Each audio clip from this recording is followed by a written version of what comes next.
네, 안녕하세요. 시화학원에서 군사통역 강의하는 강촌호 강사입니다.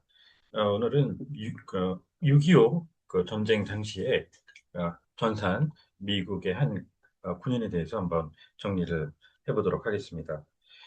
자료 화면 있는 곳으로 옮겨 보시도록 하겠습니다.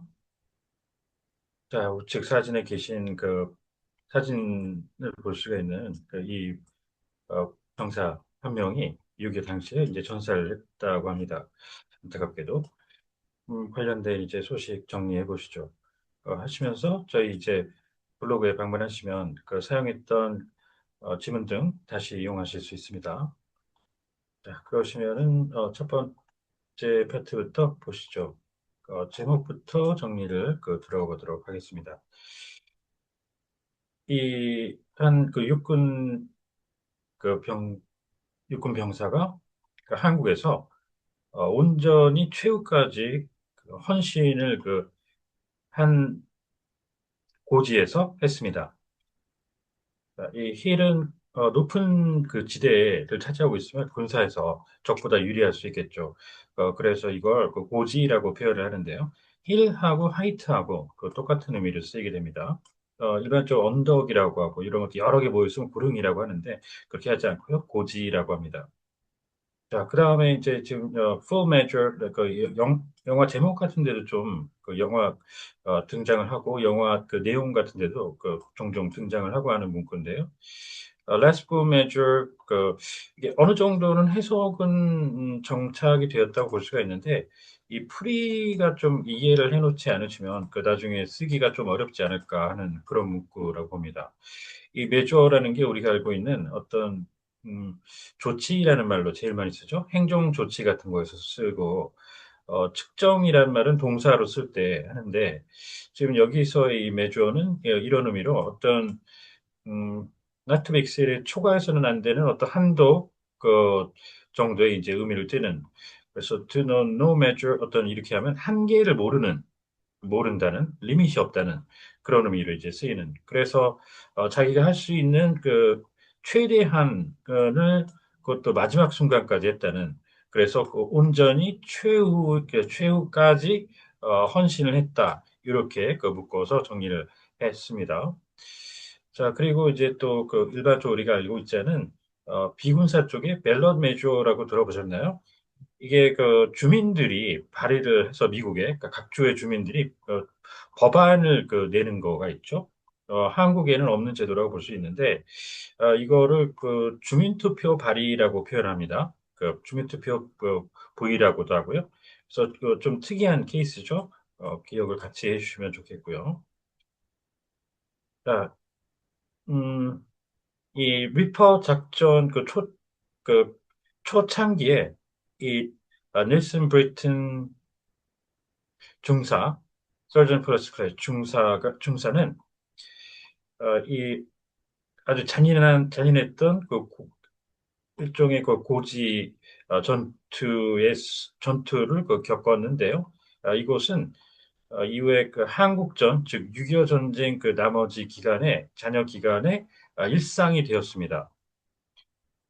지금 norm이라고 해서 규범이라는 말로 우리가 해석을 제일 많이 볼 수 있는데 이 전투가 어떤 규범이 되었다라고 일단 어색하죠. 그게 이게 일상이라는 의미가 또 있습니다. 그렇게 했는데 이 데일리 루틴이라고 일반적으로 우리가 쓰는 일상이 또 최근에 신조어식으로 만들어진 new normal이라고 하죠. It's become a new normal. 그러면 이게 또 새로운 일상이라고 요즘에 해석을 합니다.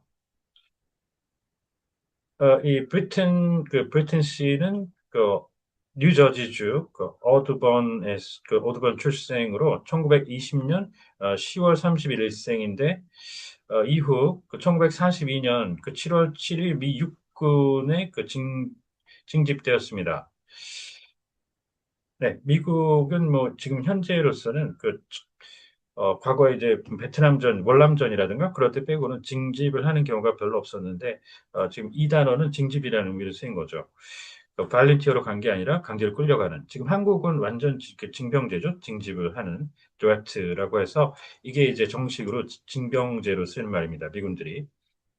그리고 징병으로도 그 가끔 등장을 미국 사람들 쓰기도 하는 이 conscript라는 말은 원래는 그 징용이라고 그러죠. 징용이라고 해서 꼭 그 군인으로 끌려가는 게 아닙니다. 일제 시절에 그 강제 노역을 하기 위해서 그 징용을 당했곤 했었죠, 한국인들이. 그래서 이 단어는 원래는 military conscription 이렇게 해주셔야 그 징병이 됩니다. 엄밀히 따지면. 자, 그리고 징용 방금 전에 얘기 드렸죠. 그래서 conscription하고 징용하고 그 같이 그 엮어서 정리를 해주면서 하나 더 있는데요. 그 물자를 갖다 강제로 끌어다 쓰는 그럴 때 전시에 징발이라고 있습니다. 그 그렇게 해서 이 징발이라는 말, 그 requisition이라는 말을 쓰는데 requisition 같이 엮어 주시죠.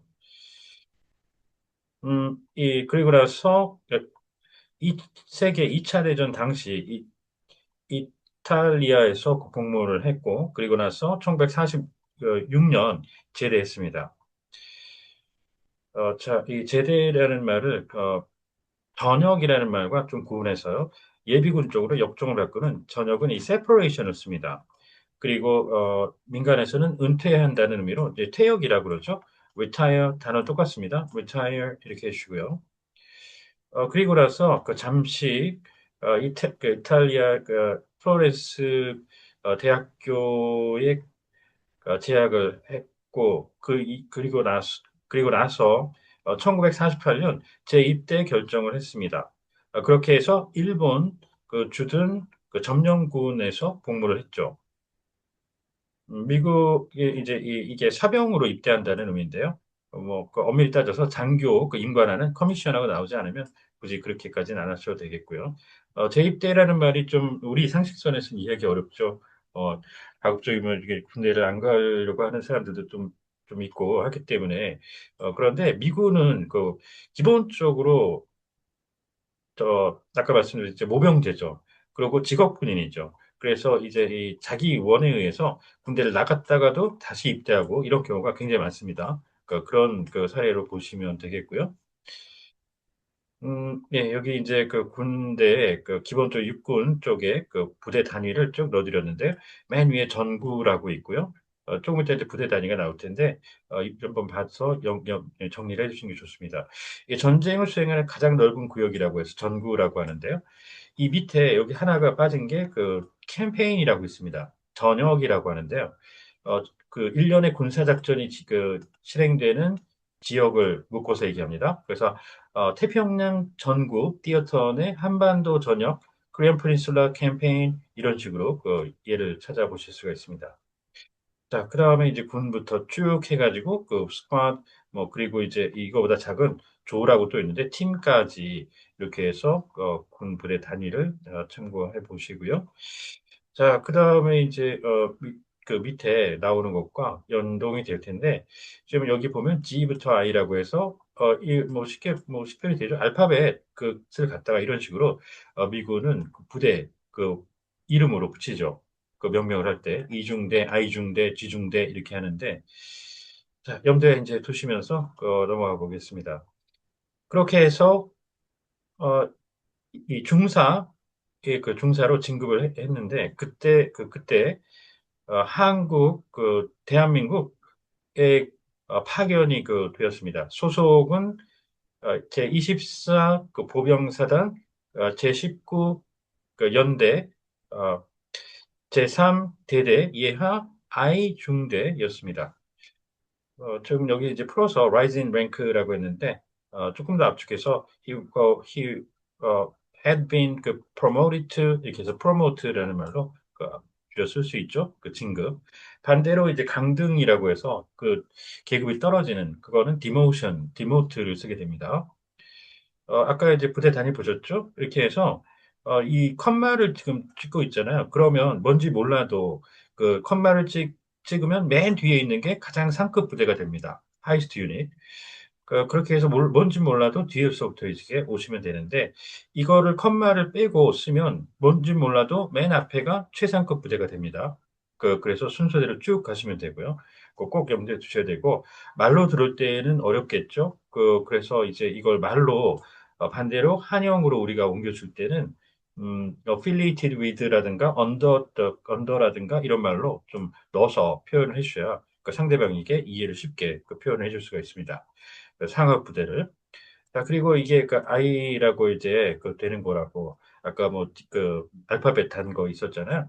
근데 그 저희 전에 수업을 해보니까 이거를 갖다가 1, 그러니까 이 로버트 숫자 그 표기를 할 때 이런 식으로 이 짝대기로 그 긋는 것처럼 표현을 하잖아요. 그 짝대기, 이게 짝대기 3개 그으면 3 이런 식으로 가고 그런 식으로 해서 1 이렇게 그 생각하시는 분이 있는데 어, 1 이럴 때는 지금 이렇게 그 third, first 이렇게 하잖아요. 그러니까 이것만 봐도 쉽게 아실 수가 있는데 그런 그 오류를 그 내신 분이 있었습니다. 이렇게 해서 미군이 이런 식의 표기가 오면 이게 알파벳이라는 거 염두에 꼭 두셔야 되겠습니다. 어, 1951년 그 3월 7일 그 국제 연합군 그 서울 그 한강 그러니까 양측에 있던 그 유엔군은 한강을 그 도하를 해서 그 했는데 그때 소규모이지만 그 종종 어, 아주 어, 고집스럽게 그 버티던 완강하게 버티던 그 중국의 저항 이 예, 고립되어 있던 그 중국군의 그 저항에 부딪혔습니다. 이들의 그 유일한 그 목적은 국 유엔 유엔의 그 공세를 그 둔화시키는 것이었고 그러면서 어, 자국군이 그 북방으로 그 대부분 그 철수를 어, 해서 그 방어 가능한 그 지역으로 좀 더 방어 가능한 지역으로 갈 수 있도록 하기 위함이었습니다. 어, 음, 이 오펜시브라는 말은 단순히 공격보다 훨씬 더 그 대규모로 해서 적을 무찌르기 위한 공세라고 합니다. 꼭 구분해 주셔야 되고 이 반대로는 디펜시브라고 하죠. 수세. 그래서 그 단순 방어, 디펜스하고 구분해 주셔야 되고 공세, 수세. 자, 그리고 이제 withdraw가 이 철수라고 하죠. 철수라는 건 작전상 전략상 이기면서도 이 뺐다가 병력을 철수시켰다가 다시 공격할 수도 있고 그렇습니다. 그래서 철수하고 져서 패배해서 물러날 수밖에 없는 퇴각, retreat 반드시 그 구분을 해주셔야 되겠고요. 이 브리튼 씨는 그리고 나서 자원해서 그 소대장을 맡았는데요. 그렇게 해서 해당 고지를 고지 안전을 확보하고자 했고 어, 그랬는데 그때 어, 미약한 어무만 제공을 받았기 때문에 휘하 장병들에게 명해서 본인을 엄호하라고 했습니다. 그렇게 하면서 호롤 단신 단독으로 위로 올라가기 시작했죠. 자, 고지를 차지하기 위해서 용맹하게 혼자 엄호를 시키고서는 올라가는 그런 장면 묘사가 되겠습니다. 이 스쿼드가 이제 아까 부대 단위 나왔었는데 분대라고 하죠. 약한 10명 정도로 구성이 되는 분대인데 분대장 할 때 리더를 쓰죠. 커맨더라고 쓰지 않습니다. 그래서 이게 명사로 가면 스쿼드 리더 이러면 분대장이 되고요. 어, 미군이 이제 휘하 장병들을 얘기할 때 his man, her man 이렇게 꼭 표현을 하죠. 같이 엮어 두시는 게 좋습니다. 자, 그리고 커버라는 말이 엄폐 아니면 엄호가 됩니다. 엄폐는 총 같은 적군이 쏠 때, 공격해 올 때, 자기 혼자 스스로 쏘면 엄폐라고 하고요. 다른 사람을 위해서 해주면은 엄호라고 합니다. Covering fire 대표적으로 엄호 사격 이렇게 되는데, 지금 받는 거잖아요. 엄호가 되겠죠. 자, 그래서 그것과 그냥 단순히 공격당하지 않아도 숨는 은폐, conceal 이거하고 또 구분을 꼭 해 주셔야 됩니다. 자, 그리고 나서 그 분대장은 최초 첫 번째 적진 그가 맞서 교전했던 적진을 향해 수류탄을 투척했습니다. 그렇지만 적은 그와 그대로 응수를 해서 자신들이 보유하고 있던 수류탄으로 그 수류탄을 가지고 응수했습니다. 그렇게 해서 이분이 쓰러졌고 부상을 입었습니다. 즉 전상자가 되었다는 거죠. 전투 중 부상을 입은. 자, 적의 진지, 줄여서 적진, 이렇게 해주시고요. 가끔 적지라는 말과 구분을 하셔야 되는데, 혼동하시는데, 적지는 enemy territory, 훨씬 더 넓은 구역이 되겠고요. 자, 지금 여기서 이게 유탄이거든요. 기본적으로는. 유탄, 그 안에다 막 파편 같은 것들, 쇠조각 같은 거 잔뜩 심어놓은 탄이죠. 이 유탄이라고 하는데, 이게 수류탄이 될 수밖에 없는 게 여기서는 또 투척을 했죠. 집어 던진 거니까. 그러니까 핸드 그레이네이드 이렇게 안 써도 이게 수류탄이 되겠습니다. RPG, 롤플레잉 게임이라고 가끔 처음 하시는 분이 있는데, 이게 Rocket Propelled Grenade라고 해서 그 어깨에다가 이렇게 들쳐매고 쏘는 앞에 뭉툭하게 좀 약간 둥그스름하게 생긴 그 총같이 생긴 거 보신 적 있으시죠? 주로 테러범들이 배경으로 해서 그거 들고 나오는 모습을 많이 볼 수가 있는데, 로켓 프로펠 그리네이드, 로켓 추진 유탄, 이렇게 확실히 하면 로켓 추진 유탄 발사기 이렇게 해서 RPG 할 때 거기는 유탄이라고 하죠. 손으로 던지는 게 아니라 로켓 그 추진력을 이용해서 발사를 하기 때문에 로켓 추진 유탄을 할 때 쓰는, 그래서 유탄인지 수류탄인지를 구분해 주셔야 됩니다. 자, 그리고 이제 이 인카인드라는 말은 여기서 뭐 사전적으로 풀면 똑같은 종류의 것으로, 그러니까 동종 교환을 한다는 그런 의미로 쓰는 일반적으로 그런 말인데, 여기서는 이제 응수라는 말로 해석을 해서 정리를 했습니다. 이 in-kind라는 말이 또 비즈니스 쪽에서 중요한 말이 있죠. payment in kind 그러면 현금, 돈이 아니라 현물, 현물로 지급한다는 얘기입니다. 현물 지급 유명하죠. 같이 정리를 해주시는데 이걸 방산업 쪽에서도 우리가 최근 근년에 들었었죠. 어, 인도네시아인가요? 그 나라하고 우리나라가 KF 전투기 개발 사업을 같이 하는데 그쪽에서 자꾸 이게 비용을 잘 내질 않고 현물로 지급하겠다 뭐 이런 얘기를 하고 그랬을 때 그때도 등장을 했었던 말입니다. 현물 지급, payment in kind까지 이제 정리를 해 보시면 되겠습니다. 자, 오늘은 6.25 전사자, 미군 전사자에 대해서 지금 전사 내용까지는 안 나왔는데 그 뒷부분에 이제 전사했다는 얘기가 있거든요. 전사자. 그래서 전사는 표현상으로 killed in action 이렇게 표현하죠. KIA 아까는 wounded in action wounded 전투 중 부상 WIA까지 나온 거고요. 그렇게 정리를 해봤습니다. 혹시 궁금하신 사항이 있으면 언제든 연락 주십시오. 감사합니다.